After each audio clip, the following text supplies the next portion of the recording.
Hi folks, I'm Mike. 37 years ago, when I was 26, I went out to Switzerland with a van full of friends, and we were all fell running at the time. And I did the Sierre Zinal race, and I did all right. I mean, it's a big race. I think that at the time there was about 2,500 people in the race, and I was 21st.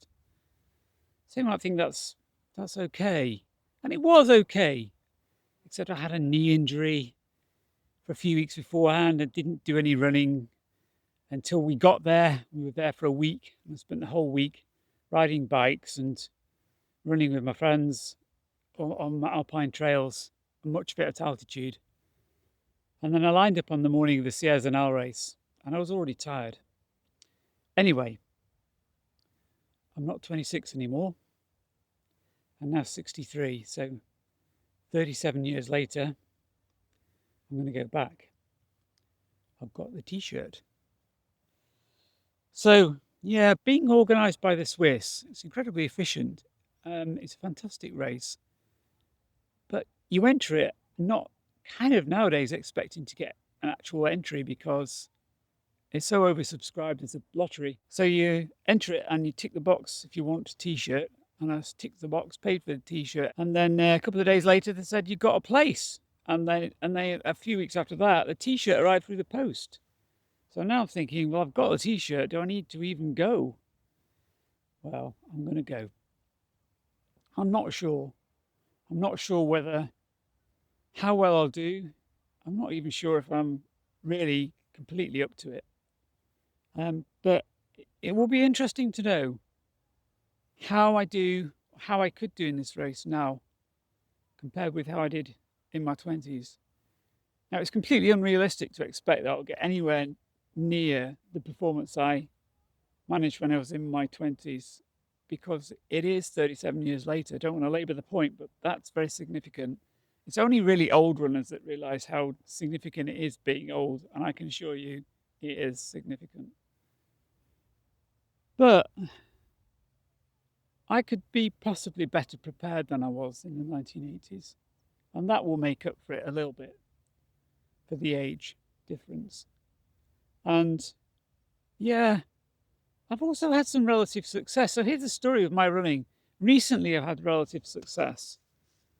When I was running in the 80s, I ran for such a short period of time that I always felt I was still getting fitter by the time I stopped. And I stopped because I got a place in the bar finals in London, and I'd already got a law degree. And I thought, unless I go and take that place in the bar finals, then chances are that the law degree will expire and I'll just never get on with having a proper career. So I decided to go and do that. And I passed, surprisingly to me, I passed the bar finals. And then surprisingly, even more so, I managed to get a pupillage, which is the difficult thing when you want to be a barrister. And then 30 years later, I thought, well, am I ever going to have a good go at, in my main thing, which is running? I stopped running. And then in my mid 40s, I ran again for another couple of years, got 2 to 3 years, got pretty fit. But I was juggling work, life. Work at the bar is intense and time consuming and all consuming. And it's great, but it's difficult to mix it in with something that's equally consuming like competitive running. So I stopped running again when I was about 45 until I was 60. And when I was 60, I kind of reached the point where I'd done 30 years at the bar. And I just thought, you're just going to be too old to ever have a go at like the World Masters Championships and other things I might want to do, like Sierre Zinal even, although that hadn't occurred to me at the time. So I stopped work ostensibly on the basis of a short sabbatical, and I'm 63 and I've not really gone back, but I've been certainly enjoying the running, and I've been running for over 3 years now. So that's the first time in my life where I've had a very sustained period of not being stressed out by other things apart from perhaps lack of money and lack of an income. But anyway, that's another matter. But I'm now probably fitter as a 60-year-old relatively than I ever have been in any stage of my life. And I know runners like numbers, so I'm going to give you some numbers. First of all, Sierre Zinal itself, it's a big mountain race, stroke trail race. They're called trail races nowadays. And of course, trail races can mean ultras, 50K, 100K, 100 miles. And they're very popular. There wasn't so much of that going on in the 1980s. So that's kind of a new thing. And I'm not really into ultras. I'm not really into going out and running from Land's End to John O'Groats, or running all of the three peaks and running in between the three peaks. Or, running to Africa or running to Australia or whatever people do. I like doing 5Ks. I like doing 10Ks. I'm running anything up to a half marathon. I've never done a road marathon, but I can run a 5K in about 16 and a half minutes at the age of 63. Now, that's not bad. I mean, if I was in my 20s, or the equivalent in my 20s, I'd be running 13 minutes. Put another way, like the world record for an over 60 is around the 16-minute mark. So 16 and a half minutes is pretty good. And I can run a 10K in 34:45. I did that a couple of weeks ago. So yeah, so I've got a turn of speed, and I like having a turn of speed. It's part of what I enjoy about running. Intensity and that concentration you have to run at pace. And I love running on mountains, and that's just something I've always done. And it's quite nice to be able to translate a bit of road speed, like 5K and 10 speed, into mountain races sometimes, because you get on the runnable parts of a fairly long mountain race, and you just start pulling away from everybody else. I mean, you might not be quite as sharp on the hills and the climbs, but you've always got that like turn of speed, and it's nice to have. So I've entered the World Masters Mountain Running Championships when I was 60, and sort of flukishly, really, I got a gold medal. I did win the first ever long race. I wasn't intending to do the long race. I'd entered both the uphill only and the uphill race and the long race. And the uphill race is what I thought I'd be good at. It was only relatively short, 8K, I think. I ended up getting a bronze. And a couple of days later, my legs were stiff, and I was thinking, should I do the long or not? I thought, I'll just jog. I'll just start. I'll jog. I'm here. I've entered it. I've gone to Madeira to do these races. I'll just enjoy it, and I'll just take my time. I did take my time when I set off, but then I kind of got into it and ended up winning that race. Now, that was a 32-kilometer race with 1,200 meters of climbing. So I should be good for a longish mountain race. Sierre Zinal's shorter. It's only 31K, but it's got a lot more climbing. So Sierre Zinal's got an extra 1,000 meters of climbing. So yeah, that translates to at least an extra half an hour, more like possibly another hour of actual running. Also, Sierre Zinal's at altitude, which is over 2,000 meters, and I'm not going to have time to go out there and like train and acclimatize to altitude. I'm just going to go out a couple of days before the race, then do the race, come back. So yeah, so altitude will be an issue, and it's also on a rough track.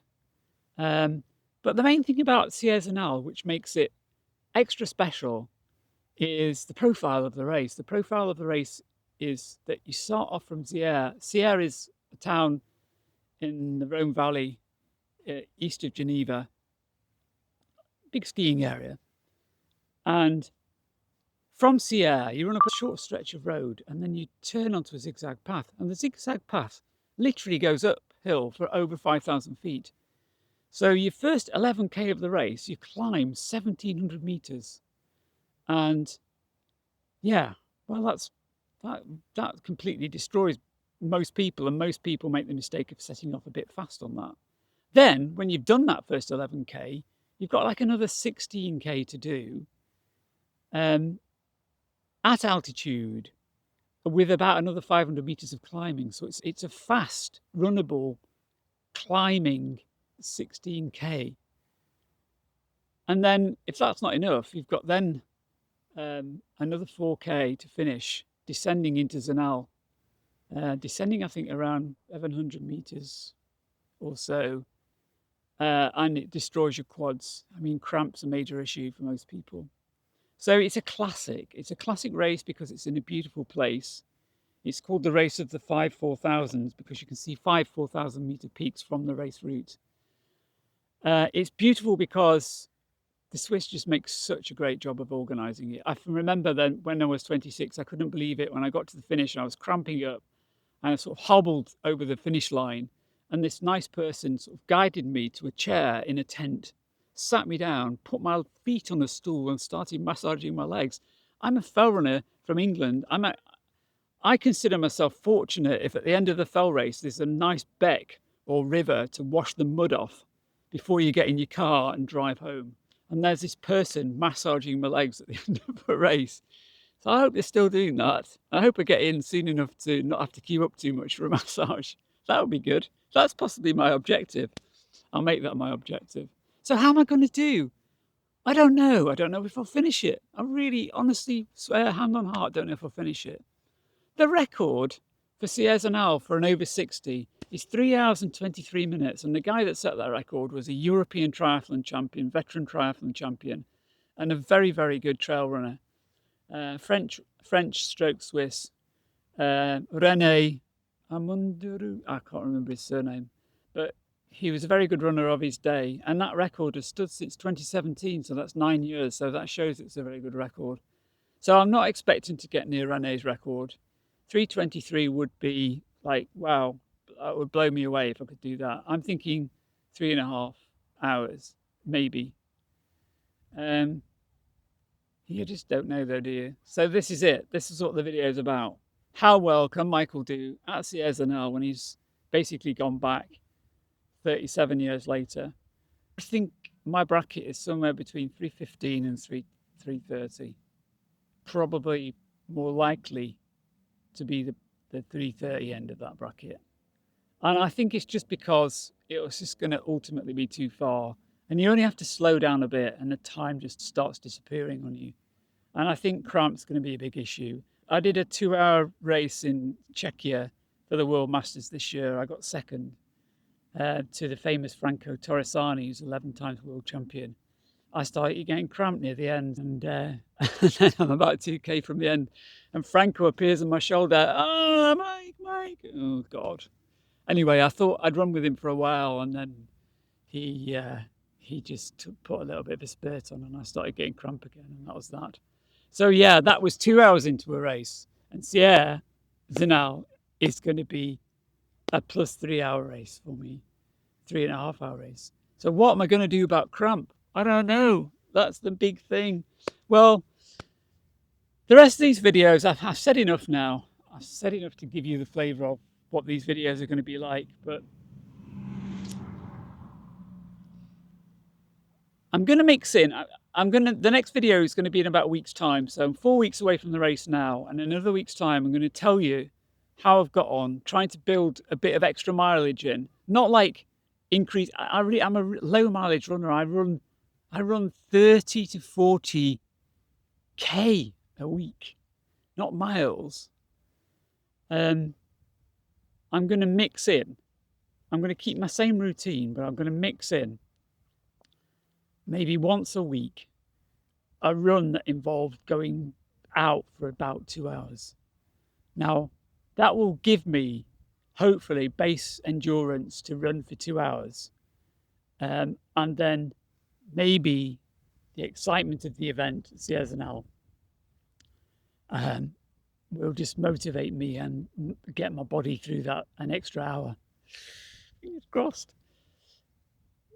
The other thing I might do is try, depending on how I feel about that, is maybe try and going out for like 2.5 hours, maybe for one run to sort of settle myself into the idea of running for a bit longer.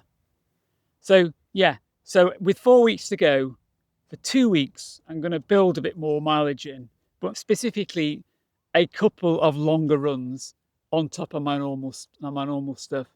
And then in the next 2 weeks leading up to Sierre Zinal, I'm not going to do anything mega. I'm just going to taper. I don't normally taper, but I'm going to taper, and I'm going to do quite a lot of mileage in the sort of third week, and then very little in the fourth week, and go out there fair rested. They reckon for something like Sierre Zinal, which is, you know, basically a leg destroyer, where so much is involved in getting up that first climb, there's two things you need to do. One is set off really gently, and I always do better if I do set off gently, but generally I set off too fast. So I'm going to set off gently. So the other thing I'm going to do is take some food, because the other thing so far I've not had to do with the race distances I've raced is actually fuel, as they say, or eat. So I think that might make a big difference with Sierre Zinal. Anyway, so I've been talking for 18 minutes. It's supposed to be a 10-minute video. I'm going to have to edit it quite a bit. I'm going to cut a few chunks out of it. But anyway, there we are. And just so that you can see it, I'm just going to pan the camera around so that you can have a look about where we are. Let's have a look. Pan you there to look up the Marbeck estuary. Can you see that? Very nice. And then pan around again,